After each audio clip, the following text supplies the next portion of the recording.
Bonjour à tous, je vais vous amener visiter mon système aquaponique. Donc vous voyez, la dernière fois j'avais fait une vidéo sur les bacs de culture. Et le bac de culture n'était pas terminé. Et donc là j'ai pu faire toutes les parois, l'isolation. Et je trouve que ça rend plutôt pas mal. En dessous j'en ai profité pour faire quelques rangements, mais c'est pas définitif. Après il y aura un meuble de rangement. Et ça tourne bien. Donc on a l'évacuation qui se fait en bout, ici.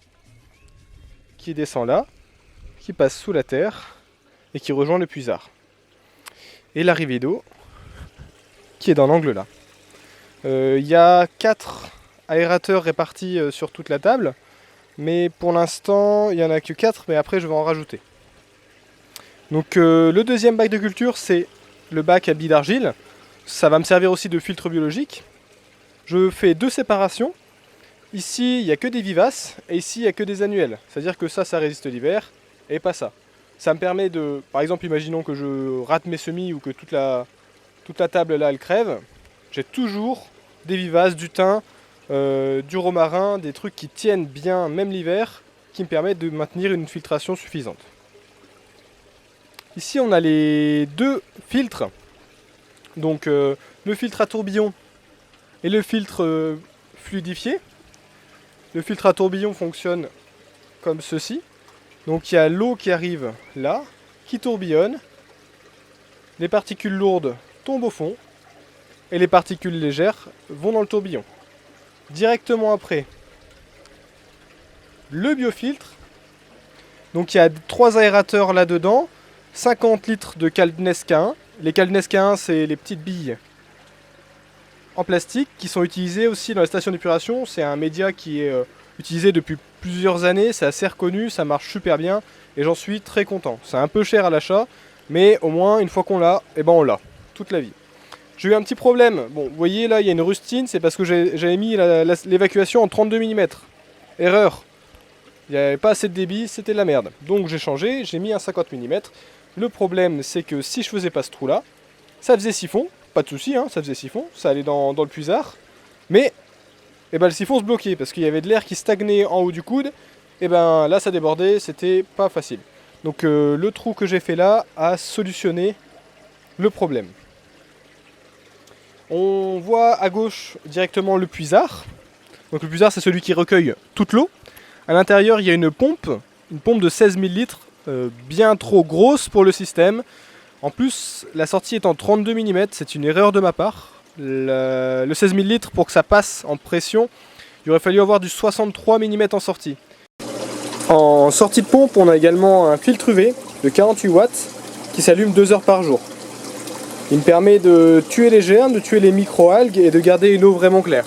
Ici, on a en sortie de bac à poissons, on a un filtre mécanique. Dedans, il y a de la ouate de perlon. Il est rempli de watts et il y a un trop-plein et ça tombe directement dans le puisard.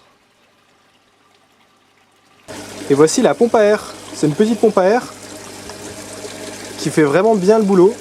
J'ai réparti la pression d'air en 5 tuyaux. Et dans les 5 tuyaux, on a quelques-uns qui sont encore dupliqués en bout, avec plusieurs pierres. Et ben ça marche plutôt pas mal. Je l'ai juste suspendu parce qu'elle faisait un peu trop de bruit sur le meuble. Mais ensuite, une fois suspendue, elle est vraiment pas bruyante et extrêmement efficace. Maintenant, je vais vous emmener vers le groupe froid, le congèle. Donc le congèle, il est sur thermostat. Le thermostat, il est dans la cuve à poissons. Et si l'eau des poissons augmente au-delà de 26 degrés, le congèle s'allume. J'ai pas fait de test encore sur l'efficacité du système. La théorie, c'est ça. En pratique, il va falloir essayer. Donc je pense qu'une après-midi je le mettrai en route et je regarderai toutes les heures de combien la température elle baisse. Pour l'instant le système n'est pas découplé, c'est-à-dire que l'eau des poissons tourne avec tout le système.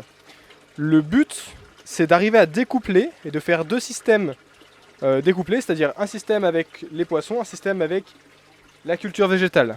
En fait ça permet tout simplement de pouvoir au besoin détacher les poissons de la culture. On a quand même intérêt à le faire, surtout en pleine canicule, là où le groupe froid, on n'a pas envie de refroidir tout le système, on a envie de refroidir que les poissons. On s'en fout que les plantes là-bas aient de l'eau à 12 degrés. Nous ce qu'on veut c'est que les poissons aient de l'eau à 12 degrés. Donc voilà, je vais après améliorer le système pour le découpler. En attendant, on a l'eau qui arrive ici, qui part dans le trop-plein là. Ouais, je sais, c'est pas très plat. Tac, tac, tac. Et qui descend dans la cuve à poisson. Dans la cuve à poisson, on a un bulleur pour l'instant. Je vais en rajouter un deuxième, mais j'attends d'avoir les pierres d'aérateur qui sont pas encore arrivées. Et comme vous pouvez le voir, l'eau est déjà assez claire. Donc c'est pas du tout trouble, ça cycle bien. Les truites, je les rajoute dans 3 jours. Donc dans 3 jours, je vous referai une vidéo, introduction des truites. Je vais vous montrer comment j'ai pu transporter mes truites. Et puis je vous ferai des petites updates régulières. Voilà. Allez, passez une bonne journée, à plus.